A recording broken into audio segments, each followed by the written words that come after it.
մասնակցում եք այս նախաձեռնությանը, ձեր գնահատականը նախ կուզենայի ստանալ այսօրվա միջադեպի հետ կապված ազգային ժողովում դիմադիրների կողմից ներկայացված Հայոց ցեղասպանությունը ժխտող քրեական նախագծի հետ կապված միջադեպ տեղի ունեցավ իշխանական թևը վեճի բռնվեց եւ որ խնդրեմ մեկնաբանեք գնահատական տակասին։ Ներողություն եմ խնդրում, չեմ նայել այդ միջադեպը, տեղյակ չեմ այդ միջադեպից, դրա համար այդ միջադեպի վերաբերյալ որևէ գնահատական չեմ կարող տալ։ Հայաստանյան իշխանությունները ժխտողական քաղաքականությամբ են հանդես գալիս հայոց ցեղասպանությունը կասկածի տակ դնելով 1.5 միլիոն հայի ցեղասպանված լինելը։ Այս մասով ձեր գնահատականը։ Ուրեմն մենք մեր գնահատականը տվել ենք մեր հայտարարությամբ, ես կարող եմ կրկնել այդ հայտարարության դրույթները, որ Նիկոլ Փաշինյանը Շվեյցարիայում տեղի իշխանությունների եւ հայ համայնքի ներկայացուցիչների հետ հանդիպան ժամանակ հայտարարեց. Արդյոք եղել է ցեղասպանություն, թե չէ եղել, եթե եղել է, ապա ով էր մեղավոր, ինչպես է եղել, ինչու է եղել եւ այլն, փորձելով ուրեմն մեղադրանք հասցեագրել, կներեք, Աշոտ ջան, պայել էսի փորձելով ուրեմն մեղադրանք հասցեագրել հայ ժողովրդին, որ իբր թե նրանք լինելով Օսմանյան կայսրության քաղաքացիներ, ուրեմն կռվել են ռուսների կողմից Օսմանյան կայսրության ուրեմն դեմ։ Եվ նա մի տարօրինակ հայտարարություն էր արել մինչ այդ, որ մեր հայրենիք Հայաստանի Հանրապետությունն է, բայց մեր պետությունը դարեր շարունակ իբրև թե եղել է Օսմանյան կայսրությունը։ Նա այնքան տգետ է, որ չի հասկանում, որ ներկայիս Հայաստանը Արցախի հետ միասին, Նախիջևանի հետ միասին Արևելյան Հայաստան է եղել, որը գտնվել է Իրանի տիրապետության ներքո, իսկ Օսմանյան կայսրությունում Արևմտյան Հայաստանն է եղել, որը բնականաբար մի քանի անգամ տարածքով ավելի մեծ է, քան Արևելյան Հայաստանը, որտեղ թուրքերը հայերի հանդեպ իրականացրել են ցեղասպանություն եւ տիրացել են մեր հայրենիքին։ Իսկ ինչ վերաբերում է Արևելյան Հայաստանի Արցախի հատվածին, Արցախի մելիքությունները, 5 մելիքությունները, Խամսայի մելիքությունները Իրանից ունեցել են նաև որոշակի ինքնավարություն իրենց ներքին կյանքը կարգավորելու հարցերում։ Պարոն Բազարյան, Փաշինյանն ազգային ժողովում հայոց ցեղասպանությունը կասկածի տակ դնելով հայտարարեց, որ ոչ թե կոտորած է տեղի ունեցել, այլև խաղաղ գաղթ է կազմակերպվել հայերի համար, հայերն իրենք են դուրս եկել օտարի հողից։ Ոչ, հայերը իրենց օտարի հողից դուրս չեն եկել, դա մեր հայրենիքն է, օտարն է եկել տիրացել մեր հայրենիքի։ Նիկոլը էլի տգետ է, որ պատմություն չգիտի, որ դա Հայաստանը, իսկ թուրքերը քոշվոր ցեղեր էին, որոնք Միջին Ասիայի անապատներից, Մոնղոլիայի հյուսային հատվածներից ասպատակել են, եկել են Հայաստան, լինելով սկզբում արաբական բանակներում վարձու զինվորներ, իրենց քանակ այդ արաբական բանակում թուրքալեզու ժողովուրդների վարձու զինվորների քանակը այնքան է ավելացել, որ նրանք արաբներից վերցրել են իշխանությունը եւ արաբական տարածքի վրա ուրեմն Սելջուկյան պետություն, սկզբից թուրքական, հետո գալիս է, ասենք, Օսմանյան կայսրությունը։ Օսմանյան կայսրությունը ըստ էության, ասենք, որի տարածքի մի զգալի հատված Անատոլիայի արևելյան կեսը գրեթե հայկական լեռնաշխարհն է, մի զգալի հատված Հայաստանի տարածքն է եղել։ Իսկ Փաշինյանը փաստորեն ասենք թե ամեն ինչ տեղի տալով, խոսքի օրինակ ասենք Ալիևի պահանջներին տեղի տալով, որ սա իբր թե բան է, ներկայիս Հայաստանը արևմտյան Ադրբեջանն է, որ Սևանը դա Գյոկչա է, Մասիսարն էլ Աղրի դաղ է ըստ թուրքերի, Երևանն էլ ըստ ադրբեջանցիների Երևան է, իսկ ըստ թուրքերի Էրինջան է։ Նիկոլ Փաշինյանը, ուզում եմ հիշեցնել, թուրքական 10 լրատվամիջոցների ներկայացուցիչների հրավիրել էր Հայաստան, մեր պետբյուջեի հաշվին, նրանք 2-3 օր, չգիտեմ ինչքան կոնկրետ մնացին Հայաստանում, կենան խմեցին եւ այլն, Նիկոլը նրանց հարցազրույց տվեց, հաջողանալով ուրեմն Էրդողանին, կոպիտ ասած սապոնվելով Թուրքիային, ակնկալելով հետագայում ուրեմն նրանցից քաղաքական եւ ֆինանսական աջակցություն իր իշխանությունը պահպանելու համար։ Նրանց միայն հետաքրքրում է իրենց իշխանությունը, որովհետեւ Նիկոլը շատ լավ հասկանում է, որ ուրեմն իշխանափոխությունից հետո ինքը ենթարկվելու է Հայաստանի Հանրապետության օրենսդրությամբ սահմանված կարգով դատական պատասխանատվության մեր ժողովրդին, մեր տաղանդավոր, մեր հաղթական ժողովրդին համապատրաստից պատերազմի տանելու, մեր ժողովրդին պարտության մատնելու եւ Արցախը Թուրքին հանձնելու համար։ Բացի դրանից Հայաստանի տարածքից մի շարք ուրեմն ռազմավարական նշանակության դիրքեր եւ բարձունքներ եւս հանձնվել է թուրքերին, որտեղ ադրբեջանցիք եկել նստել են եւ արևելյան բնակավայրերը բոլորը կրակի տակ են։ Պարոն Բազյան, լավ հիշատակեցիք թուրք լրագրողները, որոնց հանդիպեց Փաշինյանը, նաեւ ռեպորտաժ էին պատրաստել Ծիծեռնակաբերդից Հայոց Զորի հիշատակին նվիրված այս կառույցի ներսից, նրանք եւս ժխտեցին, որ այս կառույցը ապօրինի է պատրաստված եւ ոչ մի զոհ, ոչ մի կոտորած չի եղել։ Հայաստանը միջազգային կառույցների կողմից, աշխարհի կողմից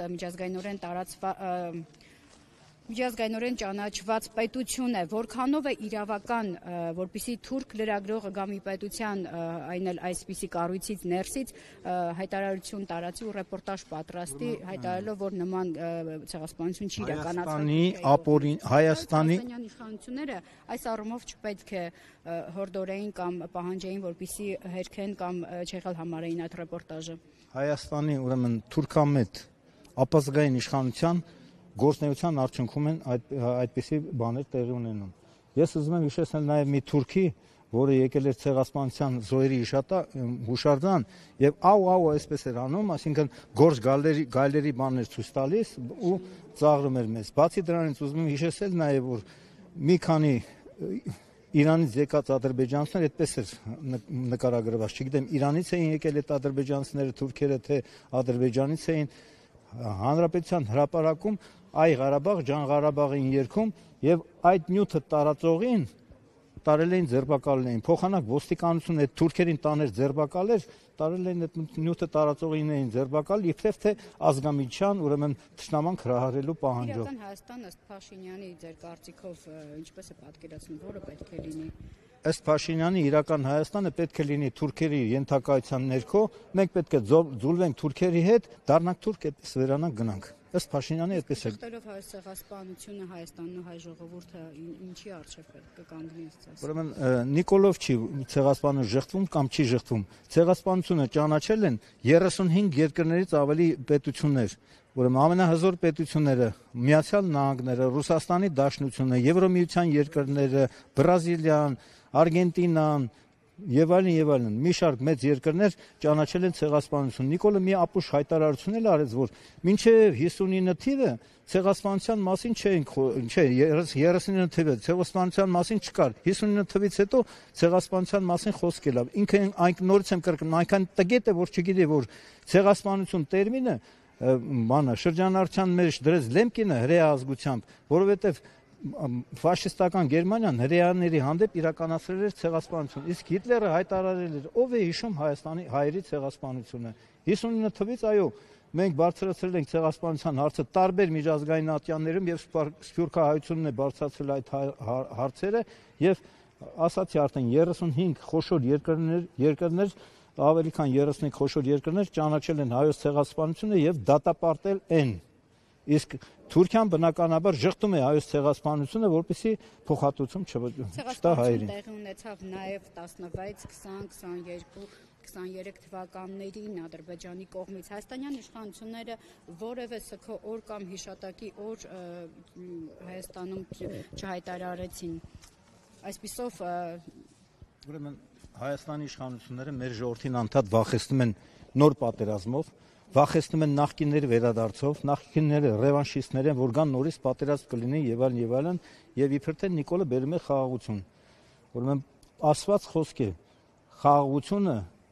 խաղաղություն ես ուզում, պատրաստիր պատերազմի։ Մենք պետք է պատրաստենք պատերազմի։ Այս Հայաստան Նիկոլը դարձրել է Հայաստանը ոստիկանապետություն։ Այս ոստիկանների ուղիղ կեսին պետք է ուղարկել բանակ զինծառայության։ Ում են պետք ներքին զորքերը։ Ներքին զորքերին պետք է դարձնել սահմանապահ զորքեր եւ ուղարկել սահման պահելու։ Ուրեմն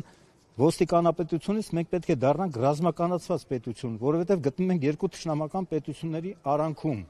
Եվ ամենախիստ պատժամիջոցները պետք է սահմանել բոլոր այն մարդկանց վրա, ովքեր իրենց զավակներին տարբեր պատճառաբանություններով փորձեն ազատել զինծառայությունից։ Այո, մենք պետք է ապրենք ազգ-բանակ կարգավիճակով։ Մենք պետք է ունենանք 100,000-ից ավելի լավ սպառազինված բանակ։ Եվ մեր դիվանագիտությունը եթե ճիշտ աշխատեր, մենք կարող ենք ունենալ հզոր դաշնակիցներ։ Դա Հունաստանն է, որը թշնամական հարաբերություններ ունի Թուրքիայի հետ Կիպրոսի հարցով,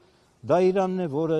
որի հյուսիս-արևմտյան Ատրպատական նահանգում ապրում են ավելի քան մոտ 13-ից 15 միլիոն ադրբեջանցիներ, սա ցեղակիցները եւ Ադրբեջանում քննարկում են, ուրեմն ներկայիս Ադրբեջանը վերանվանել հյուսային Ադրբեջան, իբր թե հարավային Ադրբեջանն էր, դա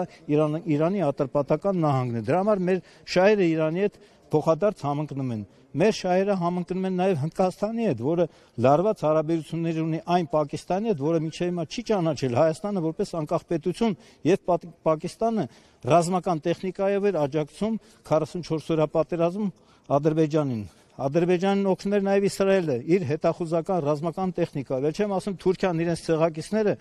որը ունի ՆԱՏՕ-ի երկրորդ բանակը իր թվականակով եւ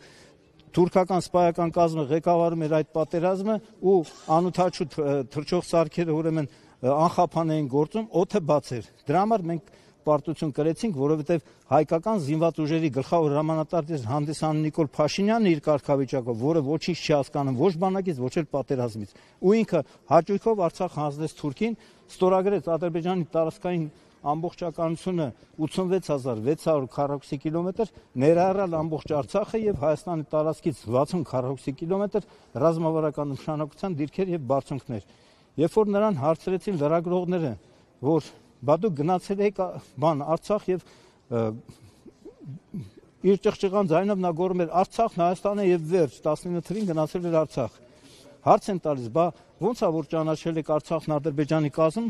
ասում եմ, ես այն ժամանակ սխալվեցի, որ ասացի Արցախն Հայաստանը եւ վերջ։ Պետք է ասեի Արցախն Ադրբեջանը եւ վերջ։ Ես բազմից եմ կընտրել, հիմա էլ պնդում եմ, որ եթե Նիկոլը Ստեփանակերտում հայտարարեր, որ Արցախն Ադրբեջանը եւ վերջ, արցախցիք նրա գլուխը ջարդելու էին, նա ողջ չէր կարող վերադառնալ Հայաստան։ Այստեղ նաև Ադրբեջանը պաշտոնական Բաքուն հովանավորում է Արևմտյան Ադրբեջան այդ նախաձեռնությունը։ Հայաստանյան իշխանությունների կողմից էլի հակադարձում չկա։ Ինչ ակնկալել այսօր։ Հայաստանյան իշխանությունների կողմից ոչ մի հակադարձում չեղավ ՄԱԿ-ի համաժողովում, Նյու Յորքում ՄԱԿ-ի համաժողովում, երբ որ Ալիևը հայտարարեց, որ իրենք ագրեսորից ազատել են իրենց հայրենիքի մի մասը, դեռելի տարածքներ կա, որ պետք է Հայաստանից ազատագրեն Զանգեզուրի Միջանցք, Սյունիք եւ այլն եւ այլն։ Նիկոլ Փաշինյանը իր ելույթում, որ հանդես եկավ, նա ոչ մի անգամ, ոչ մի բառ ուրեմն չակնարկեց մեր պատանդների, գերիների վերաբերյալ, որոնք այսօր գտնվում են Բաքվի կալանավայրերում ու ենթակային ցմահ դատապարտման որպես պատերազմի հանցագործ։ Սա է նրա քաղաքականության արդյունքը։ Ես ուղղակի այս սրբավայրում չեմ ուզում շատ ուրեմն նման քաղաքական հարցեր քննարկել։ Վաղը ջայերով երթել լինելու մենք մասնակցելու ենք այդ ջայերով երթին, բնականաբար վաղը չեմ իսօրը հիշատակի օր է, ցեղասպանության զոհերի հիշատակի օր մենք համահայկական ազգային միասնության խորհուրդ միավորումը ժամը 12-ին ուրեմն մենք բոլորին հայտարարել ենք, որ լինել ենք պարոն Կարեն Դեմիրճյանի լուսահոգի Դեմիրճյանի արձանի մոտ եւ այնտեղից գալու ենք հարգելու ցեղասպանության զոհերի հիշատակը 24-ից հետո մենք սկսենք ավելի ուժեղ պայքար այս գործող ապազգային թուրքամետ իշխանության դեմ։ Շնորհակալություն։ Ամենայն բարի ձեզ։